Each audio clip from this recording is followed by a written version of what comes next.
भविष्य कैसे सुधार कर सकते हैं गुरुजी?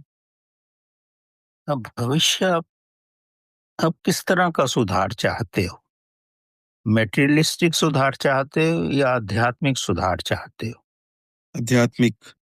अगर आध्यात्मिक सुधार चाहते हो तो अपनी चेतना का विकास करो, परमात्मा से मिलने की कोशिश करो और आप में धीरे धीरे सब सद्गुण आ जाएंगे। वो कब आए, कैसे आए, वो सब कहना बड़ा मुश्किल है, क्योंकि ये परमात्मा का एक प्रसाद रूप में आता है।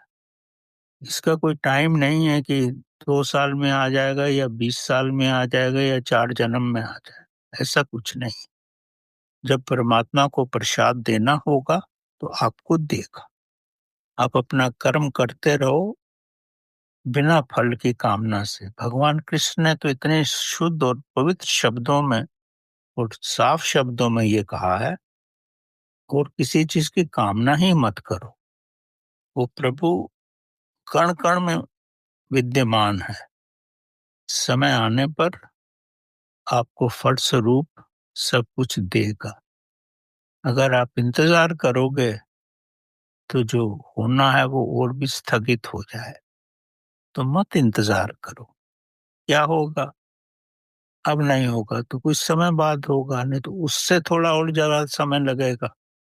अगर रहोगे तो इस ब्रह्मांड में ही ना, आप इस शरीर में नहीं रहोगे तो सूक्ष्म शरीर में रहोगे, तो और तो कुछ होने वाला नहीं है ना।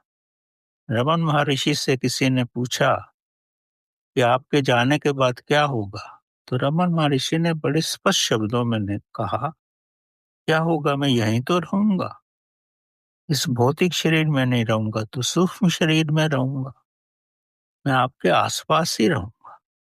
तो उसकी ज्यादा चिंता मत करो। प्रभु में रम के रहो, वही जीवन है। ये सारा ब्रह्मांड एक ही है।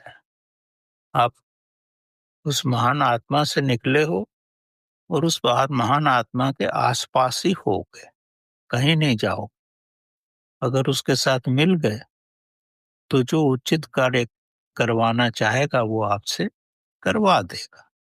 आपको प्रॉफिट के रूप में भी भेज सकता है, किसी महाअवतार के रूप में भी भेज सकता है, या आपको सूक्ष्म शरीर में ही इस संसार में रहने के लिए प्रतिबद्ध कर सकता है। इसके बारे में ज्ञान पाना भी मुश्किल है, क्योंकि ये सब बड़ी ही गुप्त आदर्श हैं। अनुमान करते रहो बात अलग है, पर वास्तविक ज्ञान इसका नहीं।